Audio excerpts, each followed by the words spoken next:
When it comes to alternate history scenarios, the main goal is to always think about a timeline that's kinda fun and different. But how one gets to that timeline is on a spectrum, one that ranges from incredibly realistic, where one extremely rare event in our timeline is slightly altered in a reasonable way, to stuff like, what if Germany won World War II by nuking DC? Recently, I've tried to step my game up and make videos about scenarios which are fun, realistic, and allow us to learn about our own timeline. But today's video is all about the Wall of Shame. Scenarios, or point of divergences, that make no sense, and fall apart under the littlest bit of scrutiny. To help me on my mission, I made a special challenge on my Discord community, and the following scenarios by the 10 winners greatly helped me in the making of this list. So, let's do this!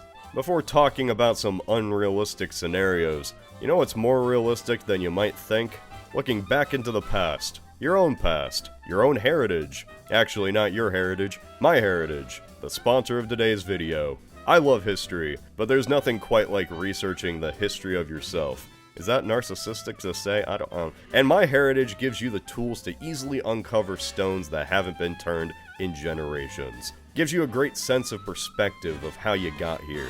All it takes is just building a tree. Start with yourself, your relatives, and then watch as it begins to grow. With instant discoveries, my heritage can add entire lines that you didn't even know existed. Whole new paths to uncover. Like for me, I didn't know my 6th great-grandfather was a blacksmith, and a cabinet maker, and a gunsmith. Apparently he made a lot of guns. And he did this all near the same area where I grew up. If I really had anything more interesting to share, I'd tell you. Hey, at least their photo enhancing software is top notch. Enhance old pictures or even animate them to bring old memories to life. Explore my heritage's 19+ billion historical documents to find records of your family members. So why not join the #1 family history service? Sign up for a 14-day free trial by clicking the link in the description below to enjoy all the amazing features my heritage has to offer. Alright, let's start big. Let's start with one of the most common and fundamentally flawed scenarios. What if Alexander invaded Rome? Well, for starters, everyone who wants to increase Alexander's lifespan kinda forgot that he wore one of history's thickest plot armors. There were numerous occasions where he just miraculously survived. But even if he was somehow able to continue his hot streak, we quickly stumble upon the second problem here. Alexander already had plans for his next expedition. An expedition that was aimed at Arabia, followed up by a trip to Carthage. If the man himself didn't consider Rome as a potential threat or even prize, why would the rest of us? Oh yeah, that's right. We want to see the epic clash of legionnaires versus silver shields. Apart from being centuries off, the biggest problem was how overextended the Macedonian Empire already was. I would bet that out of 100 timelines, we live in the one where Alexander got to live the longest. No point of divergence could prevent his empire from collapsing, and no foe could present an epic opponent worthy of topping what he had already accomplished. Human progress is not a straight line, and the fall of the Romans is the best example for that. It took humanity over a millennia to recover the level of logistics, army sizes, infrastructure capabilities, life expectancy, medicinal knowledge, and so much more. But what if Rome had gone one step further? What if Rome adopted steam power? After all, Heron's steam engine was well known to the Romans, even if it was just a party trick. Surely all it takes is a good POD to propel Romans to the industrial age, right? Not really. Industrialism is not a spontaneous event that occurs in a vacuum. It has a list of like 15 prerequisites, of which Rome met about 4. Food surplus, domesticated drought animals, the concept of math, and most importantly, the belief that the natural and supernatural are separate. So far so good.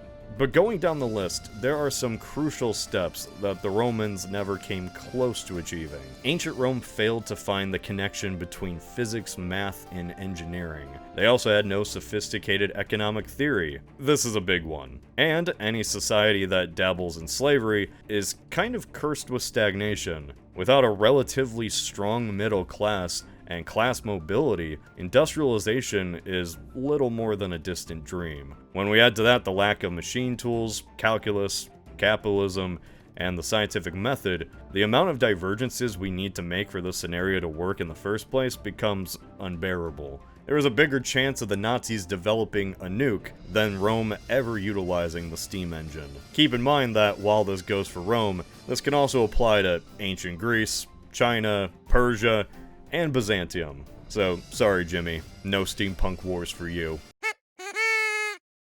This scenario gets a lot of attention, and for good reason. It's fascinating, it seems plausible, and a few slight tweaks could change the course of Britain forever. In our timeline, 1066 marks the end of the Viking Age, largely because Norwegian King Harald Hardrada was defeated and killed at the Battle of Stamford Bridge. Instead of being conquered from the north, England succumbed to the Norman invasion from the south, led by William the Conqueror. But what if Hardrada's fierce berserkers weren't caught off guard by the Anglo-Saxon king? Following his victory against Godwinson, he would march down to London and repel the Normans. Yeah, sadly, this latter part is what earns the scenario a part in the video. For the legendary Hardrada, also known as the Bulgar Burner, to be victorious, he needed to deal with William as fast as possible. But this meant that the Norwegian army, which just crossed the North Sea and defeated the Anglo-Saxons, now had to rush all the way down south. More than likely, he would take his time to rest his soldiers and take control of some crucial settlements and castles. The battles of Stamford and Hastings are just 3 weeks apart, and Godwinson was able to pull that off only because it was his territory to defend and freely traverse. But let's make a massive leap of faith and say that a wounded and exhausting Viking force, which somehow gets accepted by the locals, meets the conqueror. The thing is, the Normans were just as good on the field, and William was a much better strategist. Hardrada was a decent tactician, sure, but he's more well known for his legendary bravery and skill in combat than being a strategic leader. Then we have the cavalry, or at least the Normans did. The X factor in medieval warfare.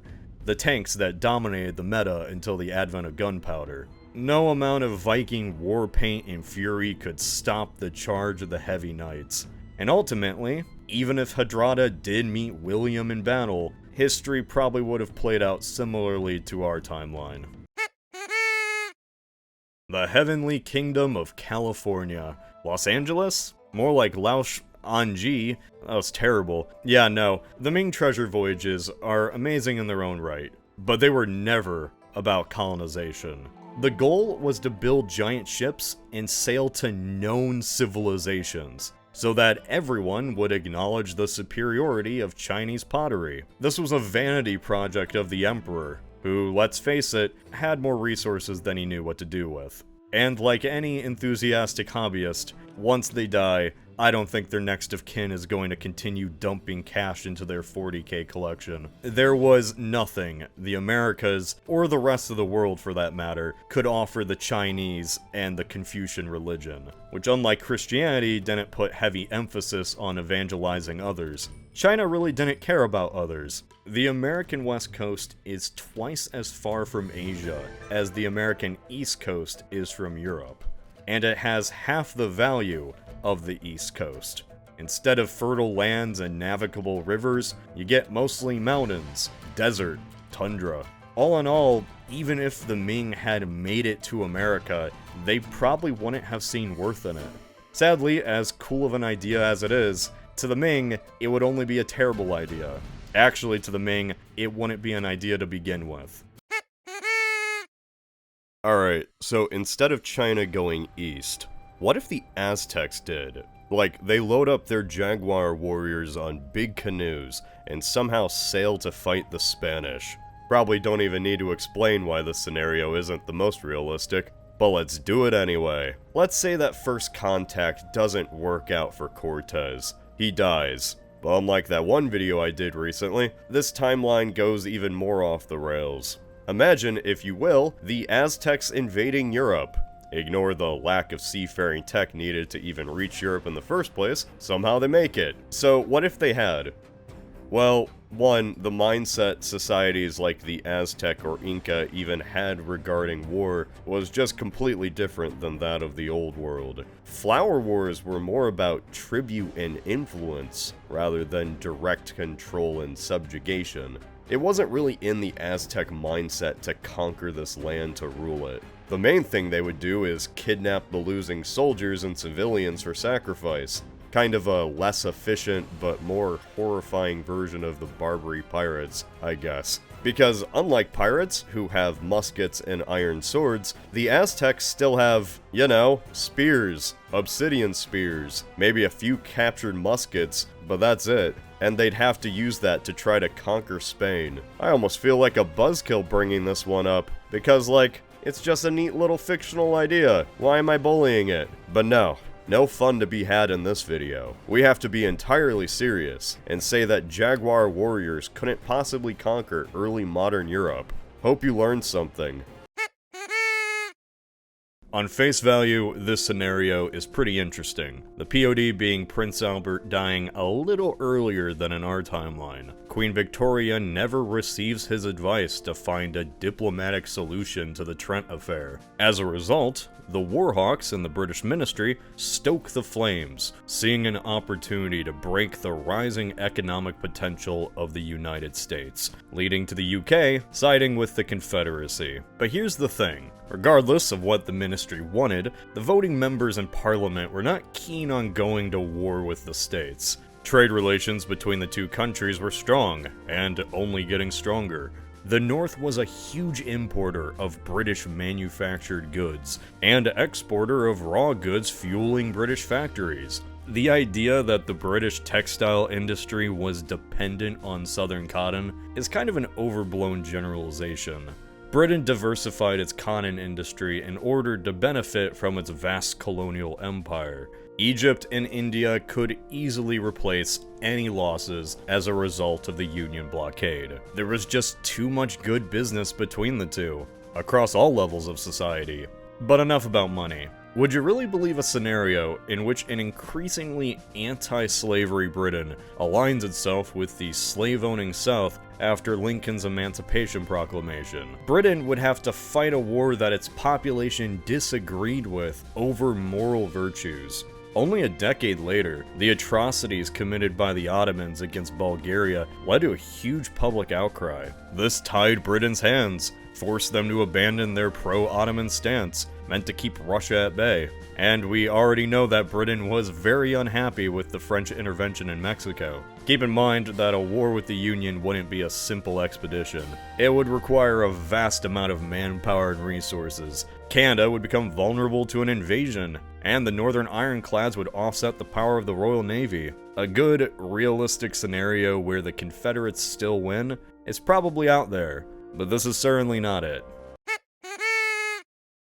Oh yeah, now we're in Kaiserreich territory. There are many different ideas which ultimately lead to a German win in World War I. No American intervention, a successful spring offensive. But Italy changing sides is probably the most common one I've seen. Like many of the scenarios on this list, this seems pretty plausible to the naked eye, but as anyone who understands the Great War will tell you, this one is bonkers. And no Jimmy, but because Italy siding with Austro-Hungary is not just an improbability, it's impossible. There is an argument that the offer of Somalia, Djibouti, Nice, Savoy, and Tunisia were more appealing than the Entente's promises, and that's just hilarious. Italians considered the territory of Trent, Istria, and South Tyrol as Italia Irredenta, or the unredeemed Italy.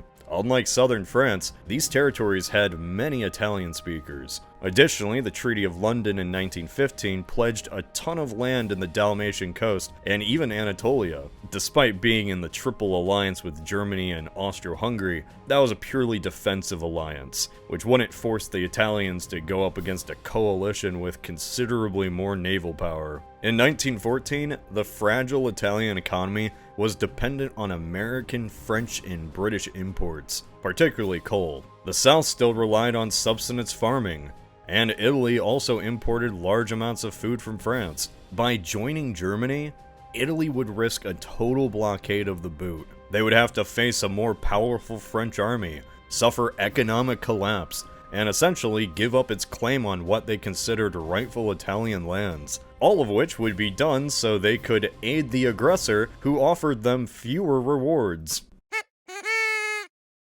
Oh goody, another Civil War scenario, but this time in the interwar period. It hasn't been too long since the Lenin video, and I can't help but see the similarities in this scenario to the Russian Civil War. Yet again, we see an overconfident government split into many different factions, each with their own interests. The Republicans were divided into moderates, socialists, anarchists, communists, and regionalists, while the nationalists were far more united. On top of that, the majority of officers sided with Franco, further hampering Republican leadership. Many see the Spanish War as a training exercise where foreign powers got to test out their toys, and that is certainly true, but no matter how many volunteers and equipment you throw at the Republicans, or how much you nerf the German support, the nationalists still come out on top. Germany's Condor Legion, 19,000 strong, was a crucial factor in the war, but even before their arrival, the Republicans are being slapped around all over the peninsula. In 1936, even after Germany absorbed Austria, Britain and France were petrified of a regional conflict, escalating into another world war. They and the US were committed to their non-intervention agreements, and also afraid of the spread of communism. So while it may be fun to postulate a world where Hitler didn't support the nationalists, or Franco got shot, the reality is that the Republicans were their own worst enemy, and no divergence can fix that. So picture this. Oppenheimer either gets killed or never put in charge of the Manhattan Project. The US is forced to perform the biggest amphibious landing in human history. All in all, 760,000 Americans would descend upon the Japanese in this final bloody chapter of the war. There are numerous scenarios revolving around World War II. In 1941, the Soviets and Japan signed a neutrality pact that was valid until 1946. But at Yalta, Stalin promised Churchill and Roosevelt that the Soviets would join the war in the East 3 months after Germany's surrender. And then on August 8th, 7 hours before Nagasaki, a bewildered Japan read that the Soviets broke the treaty and had just declared war. Talk about a bad day. By August 11th, South Sakhalin was occupied, and Japanese intelligence estimated that the Allied invasion was only a few months away. Which was right, because downfall was scheduled for November 1st. People make these simulations in which 600,000 Japanese, all loyal to the Emperor and the Bushido Code, fight against the Americans for every island. But in reality, Japan was ready to give up. Like, it was over. The thing is, they were against the unconditional surrender of the Potsdam Declaration. The Supreme Council was already meeting and discussing the terms when they heard of Nagasaki, and they still didn't surrender after either bombing, despite not knowing that those were the only bombs America had. That Soviet invasion in Manchuria was just kind of the final nail in the coffin. Manchuria was Japan's breadbasket, and all of it was lost to the Soviets within 3 weeks. They never anticipated that the Allies and commies would work together, and they were willing to stall for time, but this blitz melted that hope away. By the time November rolls around and the invasion is about to begin, that unconditional surrender would either be accepted, or a slightly softer version of it would be negotiated to avoid hundreds of thousands of lost lives. Yes, I did believe that misconception too. Man, this scenario could honestly be a whole video. Look, Man the High Castle was never meant to be a realistic alternate scenario. When it was first written, alternate history wasn't even really a thing. This was a trendsetter. This was just another science fiction story by Philip K. Dick, a science fiction author. This is like overanalyzing Blade Runner as unrealistic. This map isn't meant to be accurate, but sometimes people on the internet still post about it, like it is. Like this is really what America would be like if World War II went a different way. And that's where I draw the line. You really did it this time. So, in the world of High Castle, Germany wins. America never recovered from the Great Depression because FDR was shot in the face, and they were economically too weak to wage a war against Germany. At the same time, Germany also created the atomic bomb first, nuking America's east coast and launching a joint invasion with the Japanese on the United States. By the time of this alternate 1960s, America is pretty much split down the middle between the two. Cool story premise, interesting dystopia, not an actual threat. This was never gonna happen. For one, Hitler never had any intention to make an atomic bomb. The Nazis deemed atomic fission as Jewish magic, because many of the most renowned physicists at the time, like Einstein or Oppenheimer, were Jewish. A Hiroshima-style bombing to force an American surrender was never in the cards.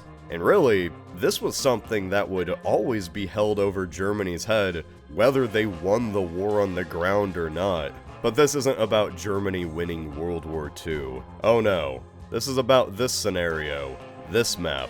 And this map wouldn't happen because none of the Axis had plans to invade America. Attack America? Sure.